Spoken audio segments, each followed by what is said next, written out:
welcome back. So, Professor has concluded the first liquidity preference and the sinking fund and the principle of liquidity preference, and we'll now move on back to the essay of how to ensure the stability of the European currencies, and specifically why silver and the demonetization of silver, which is page... that's different. It's at the back, or if you don't have a copy of the essay, it's there. Behind Rudy.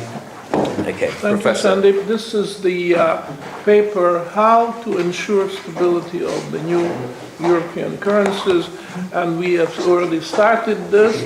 The question, why silver? I made a confession to you, and I repeat it. I confess that about 20 years ago, I had different views. I considered that the demonetization of silver was a spontaneous development. It was done by the market, and the governments were fighting it. They wanted to keep silver. I made a 180-degree conversion. My views presently are just the opposite.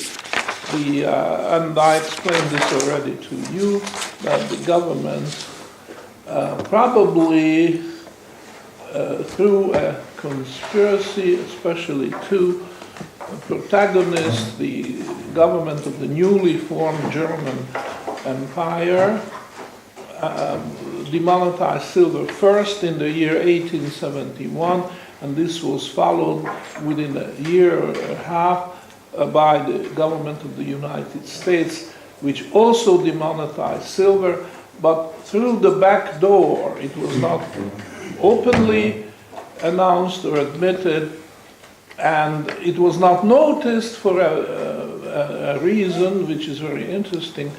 The market price of silver at that time was actually very high, which is a very interesting market phenomenon, because I mentioned it yesterday, I repeat it today, that the speculators were given a notice by Germany that not only will silver be demonetized, but we are going to melt the silver coins and dump it on the world market.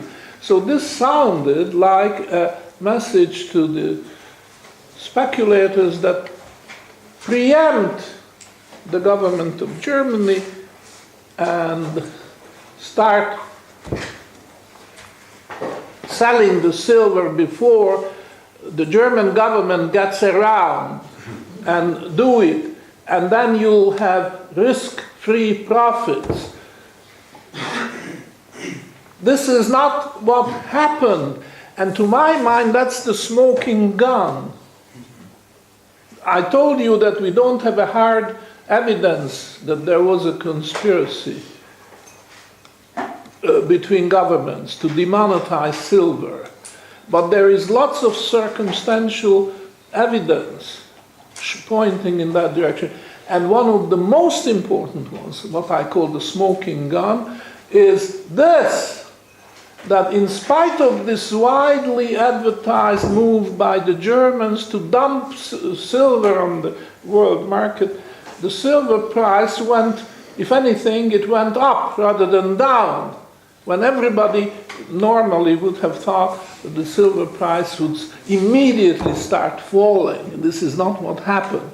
So much so that when the United States government came around a year later, in 1973, the crime of 1873, they very quietly dropped the standard silver dollar from the list of eligible coins which were authorized for minting. And this was a subdued message that silver is also being demonetized by the United States government. It was still a relatively high silver price. So the silver miners in the United States, in the Western countries, including, what are the silver miners? Nevada, Colorado, maybe, and of course Idaho, very important. But I don't know, these states may have had a territorial status at that time. The formal statehood was conferred on them around that time, maybe later, but that's not the important point. The important point that they already had a political clout.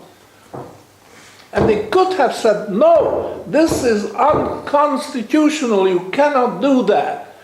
They didn't say that. They just said, all right, we are not selling silver to the government because we will get a better price in the open market. They were happy, and they did not anticipate what would happen. And what happened was, a little later, that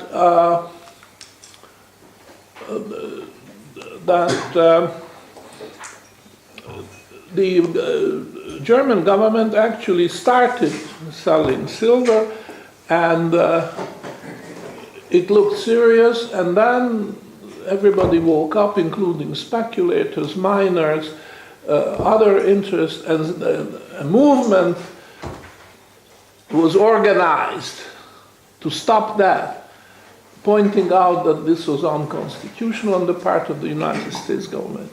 And the figure of William Jennings Bryan, presidential candidate, had a very emphatic campaign, and one of the main points of his campaign on the Democratic ticket, what year was that? 1896, so it's quite a bit later, more than 20 years later. But the movement started, but it was too late. They missed the boat.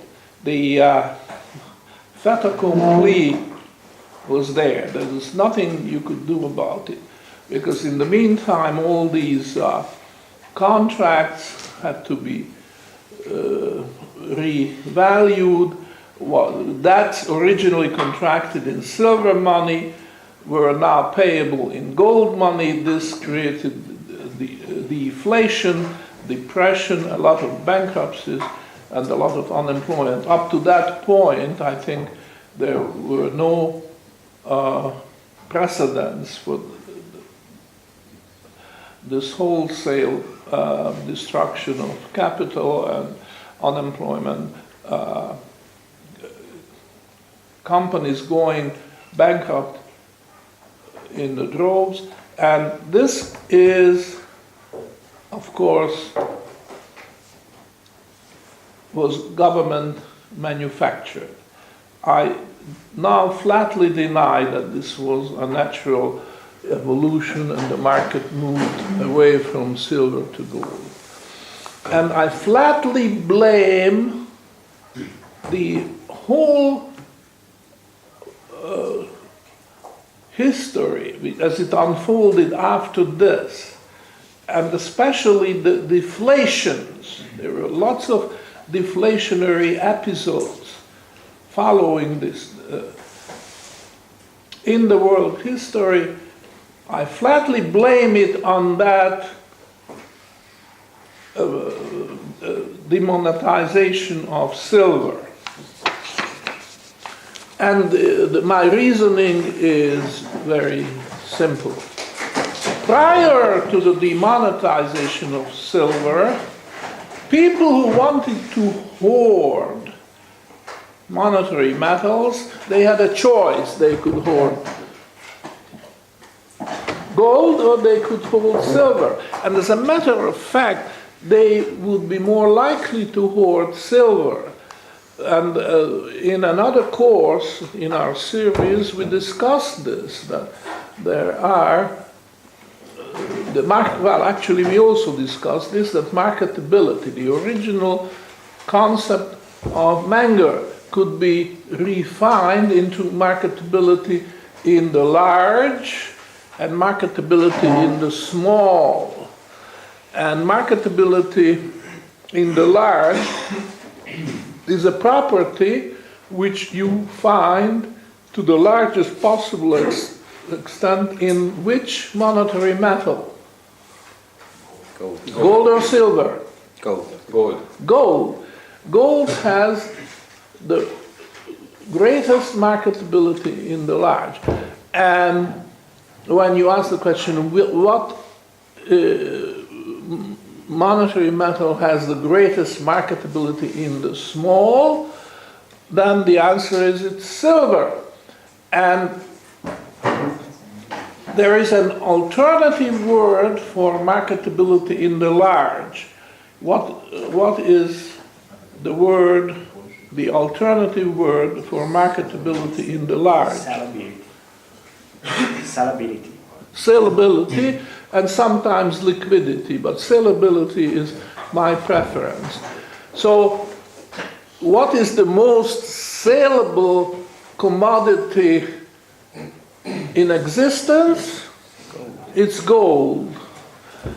Now, there is an alternative word also for marketability in the small. What is that word? Hoardability. Hoardability, which is a bit contrived, but I don't have a better word for that. The idea is that people who want to build up capital or just save for the future for any purpose, whether it's old age or education of children or what have you, they add little by little to their pile of hoarded commodity. And if they want the optimum result, they will pick what substance for that purpose, hoarding, with the idea of this hoarding later, is silver. Now, I leave it to you to work it out in your own mind, why silver has this advantage over gold. Just try to convince yourself. Well, one of the things, of course, that it's very widely spread around in the globe. Even, I point out, even beggars have some silver. Even the poorest day laborer has some silver because he's getting his next payment and it will have some silver coins. Gold, so many people live through their whole life without ever touching a gold coin, or maybe only as much as their wedding ring. But when it comes to silver, the picture is quite different. But I leave that to you to convince yourself that really silver, there's one thing which silver has to a greater degree than gold, at least especially in the 18th and 19th century, and that is hoardability. Silver is the most hoardable substance. And this is important. Why is it important? Because hoarding monetary metals is not a curse of the gold standard or the silver standard. Very far from it. Hoarding monetary metals is an important market signal, just like prices, interest rates, discount rates, wages, and so on. These are all market signals. And hoarding, silver in this case, indicates that credit conditions are deteriorating, and people sense this, either consciously or subconsciously. Whatever the case is, they are hoarding instinctively, because and just think of the marginal bondholder. He would even sell his bond and put the proceeds in gold or silver, and as a result, this hoarding will force the banks, force the government to follow the wishes of the people. And this means that interest rates have been pushed too far down, below the marginal time preference of the people, and the reaction comes now. The interest rate will have to rise and stabilize around the level of the rate of marginal time preference. So hoarding, let's agree, is a positive thing. In any case, whether we like it or not, it's a market signal which is there, which is innate. We all have it in our genes, that if we see reckless government spending, if we see loose credit policies on the part of the banks, we instinctively save the gold coin or silver coin and rather pass on the paper money, Gresham's law. This is innate. And as a result, we have a part of the silver, monetary silver, and also monetary gold being hoarded by the people for that purpose. This is what gives teeth. I use this expression several times already in this course. This is what gives teeth to time preference. Without this, without hoarding, time preference is just a pious wish. Oh, we wish the interest rate was higher because then we would be able to have a better return on our savings account. Or our pension fund would be in a better shape. Or the insurance company would not be in danger of collapsing, and so on. So there are these considerations. Be it as it may, the verdict is this. If you remove silver from the monetary system, as the governments did, at least I assume that this was a conspiracy which ultimately brought about the demonetization of the silver, then you diminish the amount of monetary metals available for hoarding purposes. Because before you could hoard either silver or gold or both, or a mixture of the two, but after silver was demonetized, silver was completely eliminated. Nobody in his right mind would hoard silver because the price of silver was falling. And it was falling for 60 years, almost non-stop. There were zigzags, sure, there always are, and the market never goes in a straight line. But it was very clear that silver was no longer a reasonable choice when it came to hoarding. You had the right idea that interest rates are too low, governments, so you react by hoarding monetary metals, but silver was no longer a choice. So, in other words, they reduced the amount of monetary metal available for hoarding purposes to monetary gold, which was not so widely available, and certainly for the poorer strata of the population, gold was out of reach. Only the wealthy people, even middle class, I know from the history of my own family that there's lots of silver in the family. Silver plate, silver implements, jars, jugs, service, cutlery in all practically all the middle-class families, they used silver cutlery. It was a symbol too, but it was also a saving. When the family fell on hard times, they sold the family silver and tied themselves over these hard times and repurchased the silver, family silver after. If a child was born, then usually they had a cup engraved with the name of the newborn child and date of birth. This was very, very common in European middle-class families.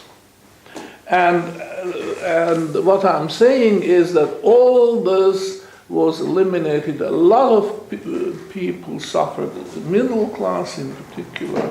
I know it from my own family. They were stuck with this family silver they could no longer use. For instance, there were landholding families in the middle class, not large, but some land. And then, of course, if there was a bad harvest, they suffered, and they could tie themselves over by putting their family silver in hock and survive to the next crop, which hopefully was going to be better, and then the silver could be taken back from the from hock. And this was very common.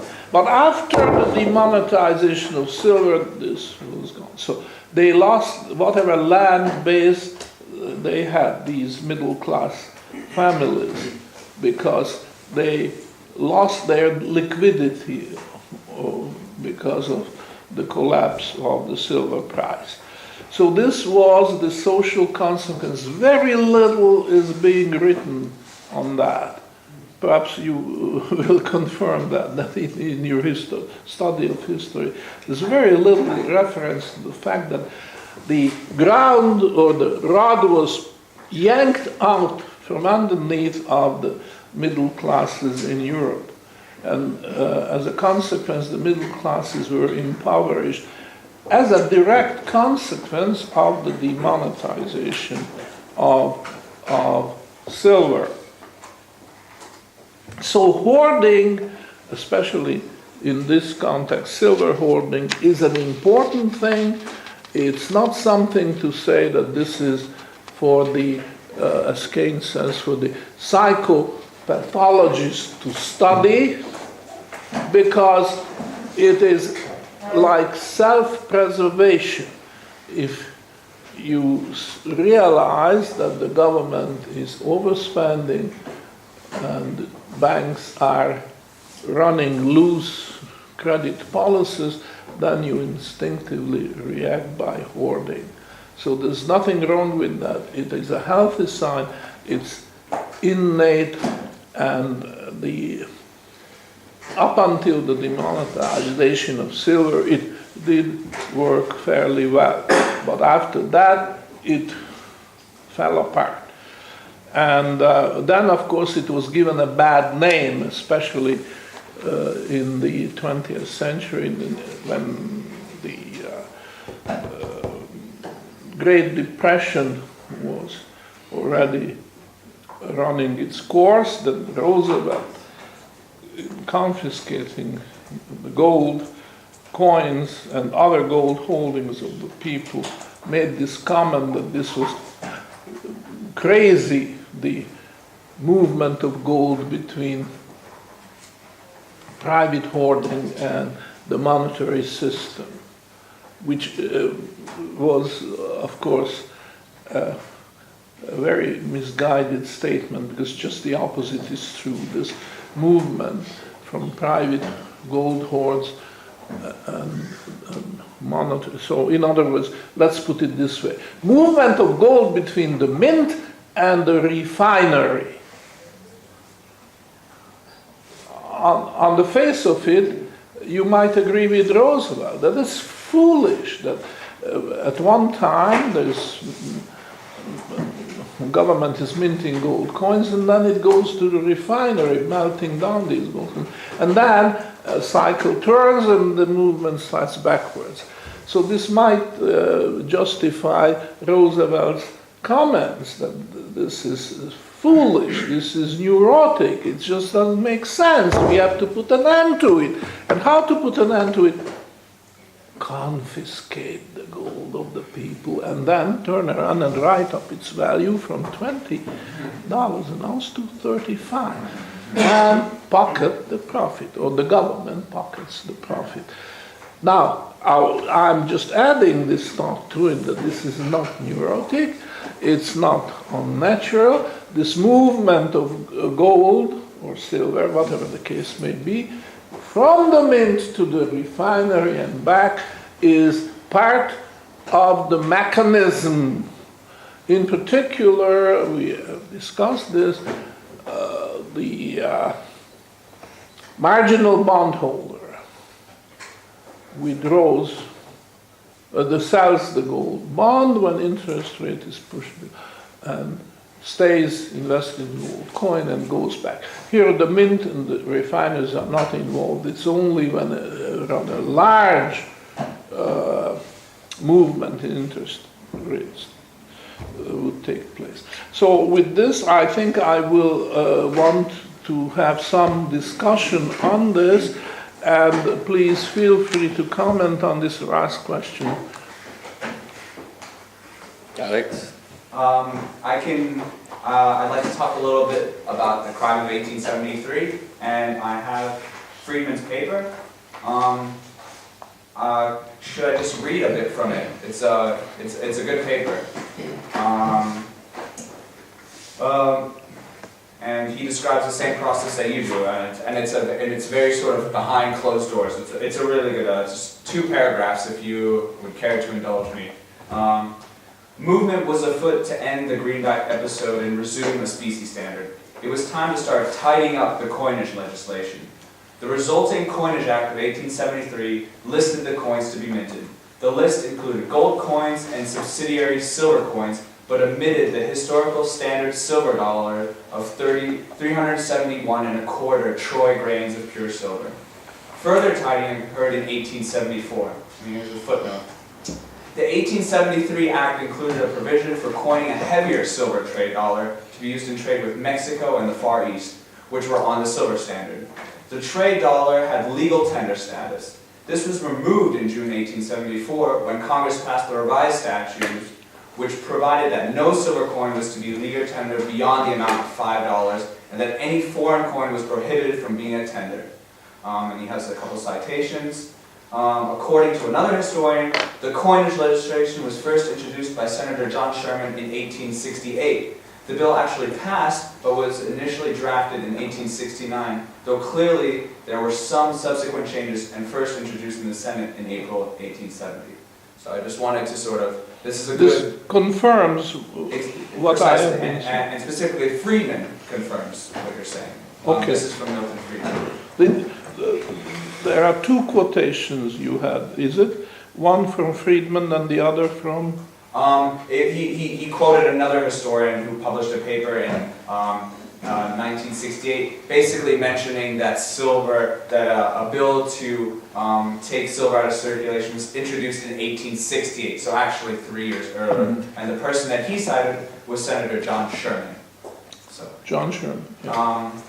Now, but I have a little bit of a different quibble with the impact of demonetizing silver, because historically this is sort of like an accepted fact that this post-Reconstruction, so I want to say after the Civil War, 1877 until the early 19th century, is known as the Gilded Age. I mean, tremendous increases in productivity, a tremendous economic boom, in addition to immigration from abroad. So not only are there more people entering the labor market, but there's also this tremendous boom. Now this is different from the way you describe sort of middle classes suffering from demonetization of silver in Europe. But in the US, it's a little different. and I can't quote statistics on productivity or specifically labor productivity or industrial output. I know that it's an accepted fact, and that's why they call the period the Gilded Age. A historian that I can refer to that gives us specific statistics is Murray Rothbard, and this is a very interesting case because if the demonetization of silver leads to this deflationary period, and in fact the period before the original, the Great Depression that we know, 1829 to 1929 to 1933, the first Great Depression before that was from 1870